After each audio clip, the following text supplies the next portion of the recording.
যেমন কালার সেরকম খুব সুন্দর হয়েছে।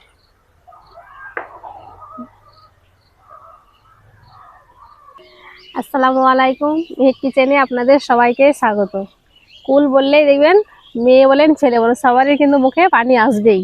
তো আজকে আপনাদের আমি কুল দিয়ে খুবই সহজভাবে ঝটপট বানিয়ে যায় এরকম একটা আচার বানিয়ে দেখাবো। আর এই আচারটা একবার বানিয়ে 1 বছর পর্যন্ত সংরক্ষণ করে রেখে খেতে পারবেন, সহজে নষ্টও হবে না।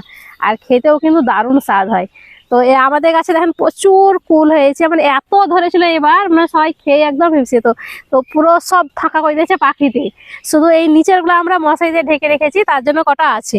তো এই কুলের কিন্তু আচার হয় না, এই কুল হচ্ছে শুধু মুখে খাওয়া মিষ্টি।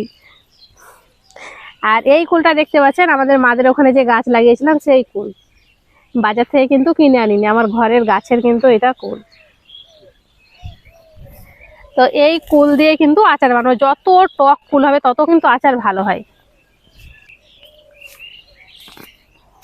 পাতা নাই, শুধু ফুল লেবু গাছে। আমাদের বাগানে 2 রকমের ফুলের সেন্ট পাচ্ছি, এই দিকটা হচ্ছে লেবু ফুলের আর ওই সাইডে হচ্ছে আমের। এত ফুল এসেছে, 2 সাইডে 2 রকম ফুলের মানে সেন্ট পাওয়া যাচ্ছে। দেখ মানে এত সুন্দর ভালো লাগছে। এই দিকটা তো মনে হচ্ছে রজনীগন্ধা ফুল, এত ফুল ফুটেছে আর সেন্টটাও খুব সুন্দর।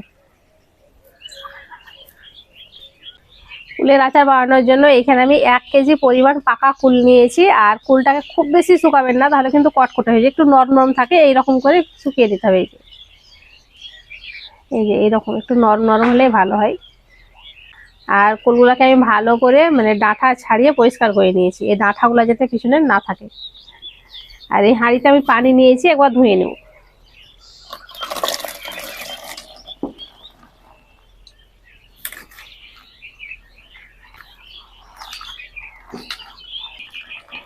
আমাদের যেহেতু ঘরের গাছের কুল, ভালো করে যত্ন করে মানে শুকিয়ে নিয়েছে, ধুলো ময়লা তো নেই। আপনারা যদি বাজার থেকে নিয়ে আসেন তাহলে কিন্তু ভালো করে ধুয়ে পরিষ্কার করে নেবেন।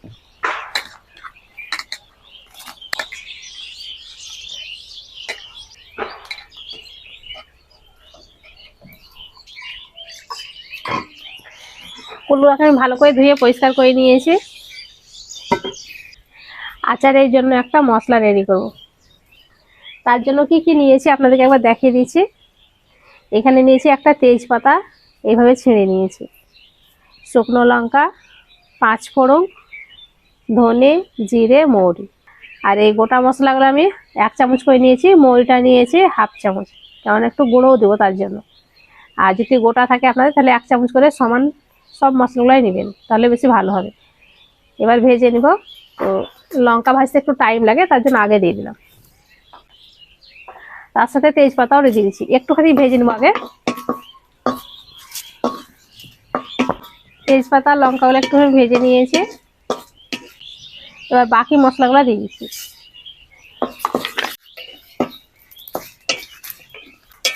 এই ভাজা মশলা দিয়ে একবার ফুলের আচার বানিয়ে দেখবেন, খেতে কিন্তু দারুণ লাগে। মশলাটা ভাজা হয়ে গেছে, নামিয়ে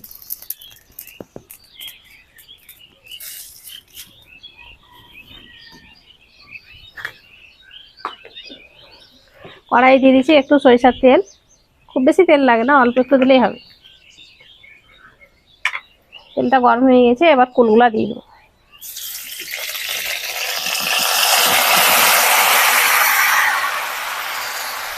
এবার দিয়ে দিচ্ছি স্বাদ মতো লবণ, আর দিয়ে দিচ্ছি 4 চামচের 1/2 চামচ হলুদ গুঁড়ো। এইভাবে কিছুক্ষণ কষে নিতে হবে। আমার মাদের বাড়িতে ওখানে যে রান্না করতাম না, সেখানে তো আপনাদেরকে কুলের গাছ লাগানো দেখিয়েছি, সেই কুলের গাছের কিন্তু এই কুল প্রায় 5 কিলো মতন এনেছি আমি। মানে এখন এরকম দেখাচ্ছি, আবার আমের টাইমে শুধু কুলের সঙ্গে মিক্স করে আচারটা বানাবো, খেতে কিন্তু ভালো লাগে। এবার হালকা আছে এটাকে ঢাকা দিয়ে সিদ্ধ করে দেবো, প্রায় 10 মিনিট হালকা আছে এটাকে সিদ্ধ করে নিতে হবে। যদি মনে হয় পানি লাগবে তাহলে অল্প একটু পানি দিয়ে দিবেন। এদিকে কুলটা হালকা আছে সেদ্ধ হোক, আর যে মশলাটা আমি ভেজে রেখেছিলাম সেটা গুঁড়ো করে নেবো। মশলাটা আমি শিলপাটায় গুঁড়ো করে নিচ্ছি, আপনারা চাইলে মিক্সিতেও গুঁড়ো করে নিতে পারেন।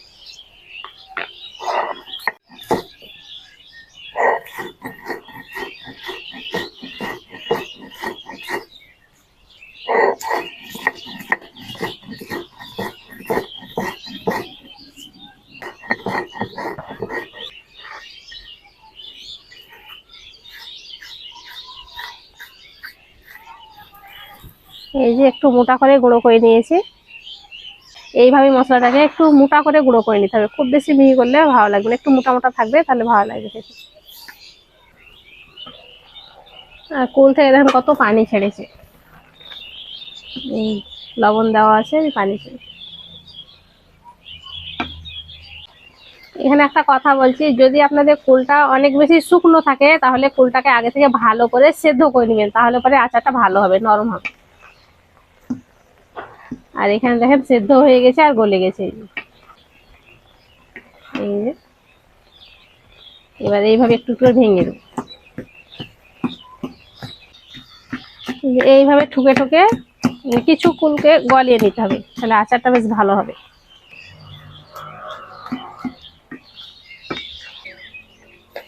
আজকে যেহেতু আমি মিষ্টি আচার বানাচ্ছি তার জন্য এখানে দিয়ে দিচ্ছি আখের গুড়, আপনারা চাইলে চিনি দিয়েও বানাতে পারেন, তবে গুড়ে বেশি ভালো হয় খেতে।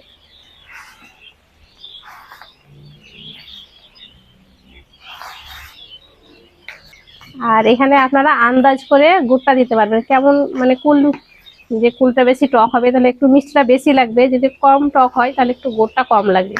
তার জন্য আপনাদেরকে বুঝে দিতে হবে, প্রথমে একবার চেক করে নেবেন, তারপর যদি মনে হয় মিষ্টি লাগবে তাহলে আরেকটু দিয়ে দিবেন। আমি এখানে 1 কেজি পরিমাণ দিয়ে দিয়েছি।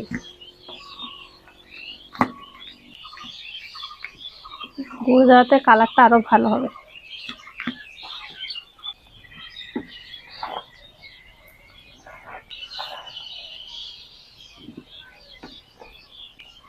নতুন কুলের আচারের কালারটাই সুন্দর, আর যে পুরোনো কুলের আচার হয় তখন কালো কালো হবে।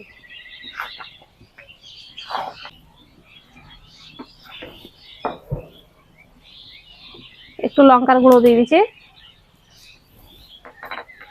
আর ভাজা মশলাটা একটু দিয়ে দেবো, না আবার আগে একটু দিয়ে দিই।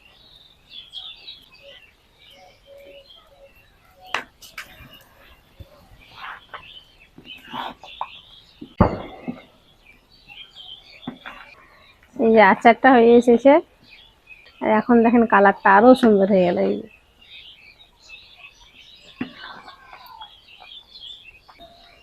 এই বাকি যে মশলা গুঁড়োটা ছিল না দিয়ে দিচ্ছি।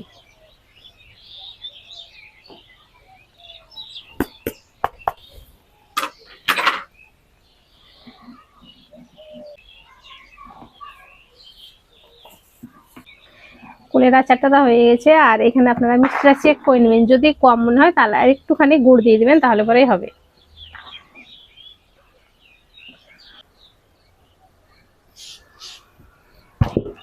এবার আচারটাকে ভালো করে ঠান্ডা করে নিতে হবে।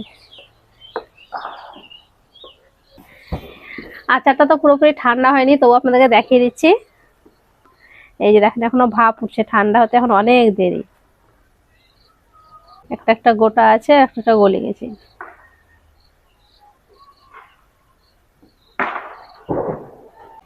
আর সংরক্ষণ করবেন কিভাবে সেটা বলে দিচ্ছি। আচারটাকে ভালো করে পুরোপুরি ঠান্ডা করবেন, চাইলে একটা দিন রোদ্রে দিবেন, রোদ্রে দিয়ে ভালো করে ঠান্ডা করে এইরকম একটা কাঁচের বয়ামে, পরিষ্কার শুকনো, একটুও পানি না থাকে, দিয়ে বয়ামে ভরে রেখে দিবেন। 1 বছর পর্যন্ত রেখে খেতে পারবেন, সহজে নষ্ট হবে না। আচারটা তো পুরোপুরি ঠান্ডা হয়নি, তার জন্য আমি বয়ামে ভরছি না। আচারের কথা বলতে বলতে মুখে পানি চলে আসছে, কুলের আচার হচ্ছে এইরকম লোভনীয়।